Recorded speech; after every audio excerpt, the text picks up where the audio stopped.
ನಮಸ್ಕಾರ. ದೇವರಾಜು ಶಿವಪುರ ಯೂಟ್ಯೂಬ್ ಚಾನಲ್ಗೆ ಸ್ವಾಗತ. ಈ ಒಂದು ವಿಡಿಯೋದ ಮೂಲಕ ನಾನು ಹೇಳಲಿಕ್ಕೆ ಹೊರಟಿರ್ತಕ್ಕಂಥ ವಿಷಯ ಲೆಸನ್ ಬೇಸ್ಡ್ ಅಸೆಸ್ಮೆಂಟ್, ಪಾಠಾಧಾರಿತ ಮೌಲ್ಯಮಾಪನ.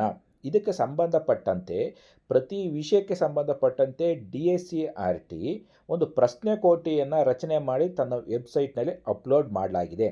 ಅಂದರೆ ರಾಜ್ಯ ಪಠ್ಯಕ್ರಮವನ್ನು ಅನುಸರಿಸ್ತಕ್ಕಂಥ 1ರಿಂದ 10ನೇ ತರಗತಿಯ ಎಲ್ಲ ವಿಷಯದ ಕನ್ನಡ ಮತ್ತು ಆಂಗ್ಲ ಈ ಎರಡೂ ಮಾಧ್ಯಮದಲ್ಲಿಯೂ ಕೂಡ ಈ ಒಂದು ಪ್ರಶ್ನೆ ಕೋಟಿಯನ್ನು ಅಪ್ಲೋಡ್ ಮಾಡಲಾಗಿದೆ. ನಾವು ಇದನ್ನೇ ಪಾಠಾಧಾರಿತ ಮೌಲ್ಯಾಂಕನ ಸಾಮಗ್ರಿ ಅಂತೇಳಿ ಕರಿತೀವಿ.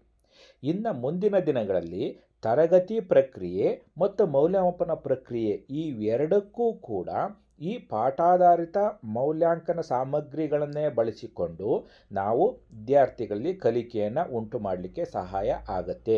ನಾವು ಏನು ಕಲಿಕಾ ಫಲ ಆಧಾರಿತ ಪ್ರಶ್ನೆಗಳನ್ನು ರಚಿಸಬೇಕು ಮೌಲ್ಯಮಾಪನದಲ್ಲಿ ಅಂತ ಹೇಳ್ತಾ ಇದ್ವೋ ಅದಕ್ಕೆ ಪೂರಕವಾಗಿಯೇ ಪ್ರತಿ ಪಾಠದಲ್ಲಿ ಬರ್ತಕ್ಕಂಥ ಕಲಿಕಾ ಫಲಗಳನ್ನು ಆಧಾರವಾಗಿಟ್ಟುಕೊಂಡು ಇಲ್ಲಿ ಪ್ರಶ್ನೆ ಕೋಟಿಯನ್ನು ರಚನೆ ಮಾಡಲಾಗಿದೆ. ತಾವು ಗಮನಿಸ್ತಾ ಇರ್ಬೋದು, ಕನ್ನಡ ಮತ್ತು ಆಂಗ್ಲ ಮಾಧ್ಯಮಗಳಲ್ಲಿ 1ರಿಂದ 10ನೇ ತರಗತಿ ಎಲ್ಲ ವಿಷಯಗಳ ಮೌಲ್ಯಾಂಕನ ಸಾಮಗ್ರಿಯನ್ನು DSCRT ವೆಬ್ಸೈಟ್ಗೆ ಈಗ ಆಲ್ರೆಡಿ ಅಳವಡಿಸಲಾಗಿದೆ. ನೋಡಿ, ಅದರಂತೆ ಸಿದ್ಧಪಡಿಸಿದ 69 ಪಾಠ ಆಧಾರಿತ ಮೌಲ್ಯಾಂಕನ ಸಾಮಗ್ರಿಯನ್ನು ಈಗ ಆಲ್ರೆಡಿ DSCRTಲಿ ಅಪ್ಲೋಡ್ ಮಾಡಲಾಗಿದೆ. ಒಂದು ವಿಷಯ ಅಂದರೆ 1ರಿಂದ 10ನೇ ತರಗತಿಯ ರಾಜ್ಯ ಪಠ್ಯಕ್ರಮವನ್ನು ಅನುಸರಿಸ್ತಕ್ಕಂಥ ಎಲ್ಲ ವಿಷಯಗಳ ಕನ್ನಡ ಮತ್ತು ಆಂಗ್ಲ ಮಾಧ್ಯಮದಲ್ಲಿ ಈ ಒಂದು ಪಾಠಾಧಾರಿತ ಮೌಲ್ಯಾಂಕನ ಸಾಮಗ್ರಿಗಳನ್ನು ಅಪ್ಲೋಡ್ ಮಾಡಲಾಗಿದೆ. ಇದನ್ನು ಶಿಕ್ಷಕರು ಬಳಸಿಕೊಂಡು ಪ್ರತಿ ಪಾಠದ ತರಗತಿ ಪ್ರಕ್ರಿಯೆ ಸಂದರ್ಭದಲ್ಲಿ ಮತ್ತು ಮೌಲ್ಯಮಾಪನ ಸಂದರ್ಭ ಎರಡಲ್ಲೂ ಕೂಡ ಕೇವಲ ಮೌಲ್ಯಮಾಪನದ ಉದ್ದೇಶದಿಂದ ಮಾತ್ರ ಸಿದ್ಧಪಡಿಸಿರ್ತಕ್ಕಂಥದ್ದಲ್ಲ, ತರಗತಿ ಪ್ರಕ್ರಿಯೆ ಜೊತೆಯಲ್ಲೇ ಇದನ್ನು ಬಳಸ್ಕೊಳ್ಬೋದು ಮತ್ತು ಮೌಲ್ಯಮಾಪನಕ್ಕೂ ಕೂಡ ನಾವು ಇದನ್ನು ಬಳಸ್ಕೋಬೋದಾಗಿದೆ. ನೋಡಿ, ಉದಾಹರಣೆಗೆ ನಾವು ನೋಡೋದಾದರೆ ನೋಡಿ, ಇಲ್ಲಿಗೆ ಈಗ ಒಂದು ಪಾಠ ಇದೆ. ಆ ಪಾಠಕ್ಕೆ ಸಂಬಂಧಪಟ್ಟಂಥ ಕಲಿಕಾ ಫಲಗಳನ್ನು ಕೂಡ ಪಟ್ಟಿ ಮಾಡಲಾಗಿದೆ. ಆ ಕಲಿಕಾ ಫಲಗಳನ್ನು ಆಧಾರವಾಗಿಟ್ಟುಕೊಂಡು ಇಲ್ಲಿ ಪ್ರಶ್ನೆ ಕೋಟಿನ ರಚನೆ ಮಾಡಲಾಗಿದೆ. ನೋಡಿ, ಈಗ ಗದ್ಯ ಭಾಗ, ಇದರ ಮಗ್ಗದ ಸಾಹೇಬ. ಆ ಪಾಠದಲ್ಲಿ ಈ ಸ್ಮರಣೆ, ಗ್ರಹಿಕೆ, ಅಭಿವ್ಯಕ್ತಿ ಮತ್ತು ಪ್ರಶಂಸೆ ಪ್ರತಿ ಪಾಠಕ್ಕೂ ಸಂಬಂಧಪಟ್ಟಂತೆ ಎಷ್ಟೆಷ್ಟು ಪ್ರಶ್ನೆಗಳನ್ನು ಈ ಪ್ರಶ್ನೆ ಕೋಟಿಯಲ್ಲಿ ರಚನೆ ಮಾಡಲಾಗಿದೆ ಮತ್ತು ಆ ಪ್ರಶ್ನೆಗಳ ಸ್ವರೂಪ, ವಸ್ತುನಿಷ್ಠ ಎಷ್ಟಿದೆ, ಕಿರು ಉತ್ತರ, ದೀರ್ಘ ಉತ್ತರ, ಈ ಪ್ರಶ್ನೆಗಳ ಸಂಖ್ಯೆ ಎಷ್ಟಿದೆ, ಎಲ್ಲದನ್ನು ಕೂಡ ಬಹಳ ಡೀಟೈಲಾಗಿ ನೋಡಿ ಪ್ರಶ್ನೆಗಳನ್ನು ರಚನೆ ಮಾಡಲಾಗಿದೆ. ಇದನ್ನು ಶಿಕ್ಷಕರಿಗೆ ಬಹಳ ಕೆಲಸವನ್ನು ಸರಳ ಮಾಡಲಾಗಿದೆ.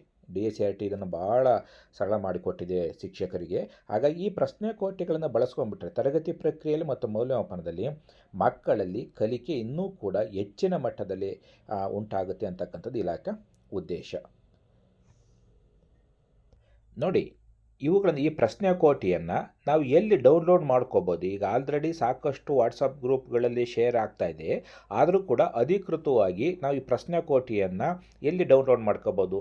ನೀವು DSCRT ವೆಬ್ಸೈಟ್ಗೆ ಹೋದಂಥ ಒಂದು ಸಂದರ್ಭದಲ್ಲಿ DSCRTಯನ್ನು ಕ್ರೋಮ್ ಬಟನ್ಗೆ ಹೋಗಿ DSCRT ಅಂತ ಟೈಪ್ ಮಾಡಿದ್ರೆ ಈ ರೀತಿಯ ಒಂದು ಇಂಟರ್ಫೇಸ್ ಓಪನ್ ಆಗುತ್ತೆ. DSCRT ವೆಬ್ಸೈಟ್ ಓಪನ್ ಆಗುತ್ತೆ. ಓಪನ್ ಆದಂಥ ಒಂದು ಸಂದರ್ಭದಲ್ಲಿ ನೀವು ಈ ರೀತಿ ಕೆಳಭಾಗದಲ್ಲಿ ಬನ್ನಿ.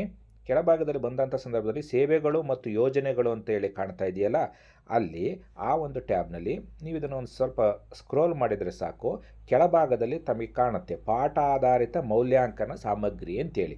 ಪಾಠ ಆಧಾರಿತ ಮೌಲ್ಯಾಂಕನ ಸಾಮಗ್ರಿ ಅಂತೇಳಿ ಕಾಣುತ್ತೆ. ನೀವು ಅದರ ಮೇಲೆ ಕ್ಲಿಕ್ ಮಾಡಿದರೆ ಸಾಕು. ನೋಡಿ, ಈ ರೀತಿಯ ಎಲ್ಲ ತರಗತಿಗಳು 1ರಿಂದ 10ನೇ ತರಗತಿಗಳು ಎಲ್ಲ ತರಗತಿಗಳು ಕೂಡ ಇಲ್ಲಿ ಈ ಒಂದು ಇಂಟರ್ಫೇಸ್ನಲ್ಲಿ ಕಾಣ್ತಾ ಹೋಗುತ್ತೆ. ನಿಮಗೆ ಯಾವ ತರಗತಿ ಬೇಕು? ನಾನೀಗ ಫಾರ್ ಎಕ್ಸಾಂಪಲ್ 6ನೇ ತರಗತಿಯ ಮೇಲೆ ಕ್ಲಿಕ್ ಮಾಡ್ತೀನಿ.